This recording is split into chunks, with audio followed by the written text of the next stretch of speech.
Assalamualaikum warahmatullahi wabarakatuh. I'm Tiara Efendi. Will explain my presentation. The discussion topic is ability, modal verbs, modals, and can, could, and would. First is ability.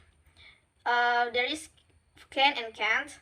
We use can and can't to talk about someone's skill or general abilities. We use can and can't to talk about the ability to do something at a specific time in the present or future. Example, she can speak several languages. The second is could and couldn't.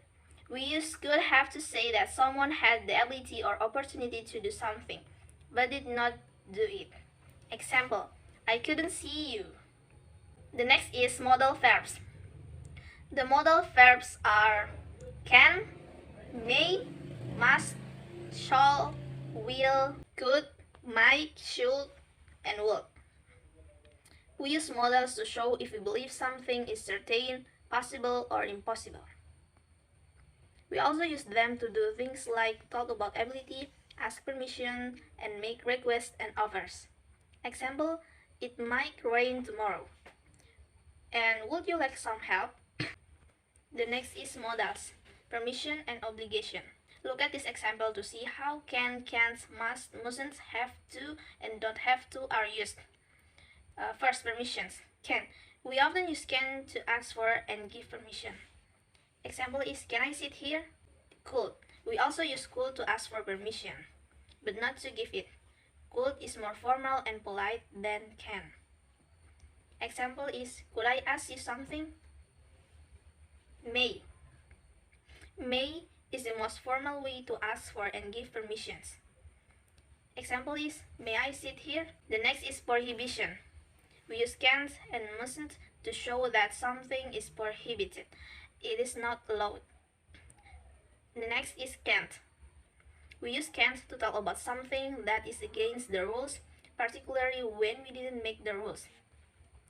What does this sign say? Oh, we can park here. That's the example. Next is must not or mustn't. We use must not to talk about what is not permitted.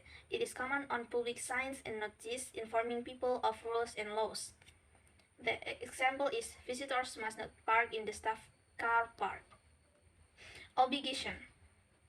We use have to and must to express obligation. There is a slight difference between the way we use them. Have to. Have to shows us that the obligation comes from outside the speaker. We have to wear a uniform when we are working in reception. That's the example.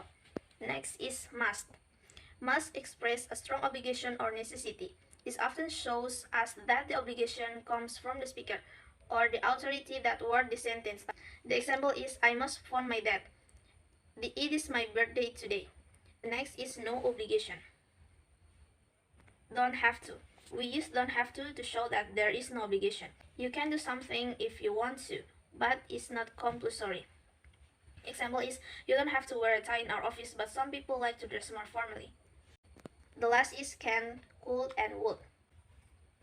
We use can with friends or informal settings for request or things you want. Example sentence is, can I borrow a pen please? Could. Use could to make requests or ask for permissions. Could is more polite than can. Example sentence is, could I speak to John please? Yes, of course. Would like to. We use would like to for invitations and offers. Example sentence, would you like to go out tonight? Conclusion. Modal verbs or modals are verbs that add the meaning of logical possibility, ability, and permission to verbs, which have a degree of strength from stronger to weaker, while modals are used for permission and obligation.